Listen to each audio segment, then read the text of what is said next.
नमस्कार दोस्तों, आज मैं लाया हूं एक कैटेगरी की बात करने वाला हूं। आज मैं फ्लेक्सी कैप फंड।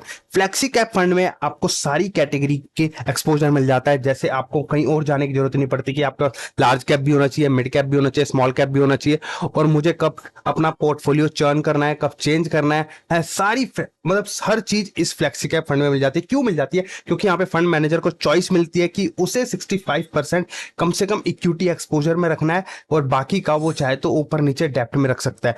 लेकिन उसमें भी 65% जो इक्विटी का एक्सपोजर मिला है उसे, कम से कम उसमें भी उसके पास चॉइस है कि वो कितना पोर्शन मल्टी कैप, वो कितना पोर्शन मिड कैप में रख सकता है, कितना पोर्शन लार्ज कैप में या स्मॉल कैप में रख सकता है। अगर वो चाहे तो 65% से भी ज्यादा रख सकता है, लेकिन कम से कम 65% तो इक्विटी में होना चाहिए, बाकी और वो चाहे तो डेप्ट में रख सकता है। तो वो अपने अकॉर्डिंग जैसे मार्केट बिहेव करती है, अगर उसे लगता है कहीं पे कॉन्ट्रेरियन वैल्यूएशन मिल रहे हैं, कहीं पे कोई सेक्टर अंडर परफॉर्म कर रहा है, तो वो उस टाइम पे उस सेक्टर के शेयर्स में एक्सपोजर बढ़ा देता है। या फिर उसे लग रहा है कि अब लार्ज कैप महंगा हो गया या स्मॉल कैप सस्ता हो गया, तो लार्ज कैप में एक्सपोजर कम करके स्मॉल कैप में बढ़ा देता है। तो इस तरीके से फ्लेक्सी कैप फंड अच्छा परफॉर्म करते हैं। अब देखा जाए रिसेंट हिस्ट्री पास देखें, अब मैं दो फंड की बात करता हूं। यहाँ पे मेरी कोई रिकमेंडेशन नहीं है, जस्ट एग्जांपल के लिए बता रहा हूं। एक है एचडीएफसी फ्लेक्सी कैप फंड, जिसके 30 साल की हिस्ट्री बन चुकी है आज के टाइम पे, और कंसिस्टेंट वो फंड 20% से रिटर्न ग्रोथ कर रहा है, सीएजीआर का रिटर्न दिया एचडीएफसी फ्लेक्सी कैप फंड ने। और जो पराग पारिक फ्लेक्सी कैप फंड है जो इतना पॉपुलर है इस टाइम पे, वो इतना बड़ा एयूएम क्यों बन गया? 1,13,000 करोड़ का उसका अकेला एयूएम है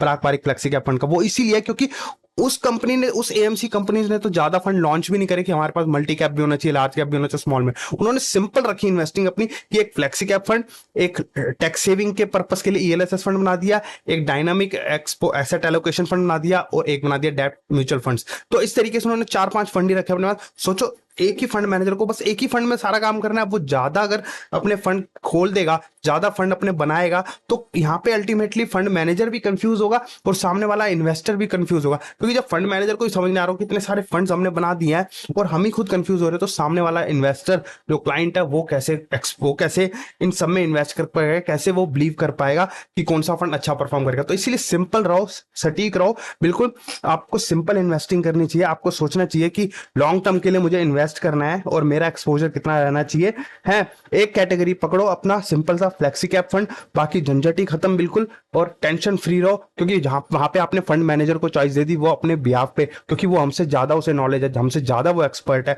उसने मार्केट का उतार चढ़ाव देखा है, उसने साइकिल देखी है मार्केट की, तो इसीलिए वो अपने अकॉर्डिंग चलेगा, अपने अकॉर्डिंग परफॉर्म करके दिखाएगा उस मार्केट में। तभी तो वो कंसिस्टेंटली रिटर्न आज तक बना के दे रहे हैं। तो आगे भी हम बिलीव करते हैं कि आगे भी इसी तरीके से परफॉर्म करेंगे ये फंड भी। बाकी आपको ये वीडियो कैसा लगा, लाइक एंड शेयर जरूर करें। नमस्कार।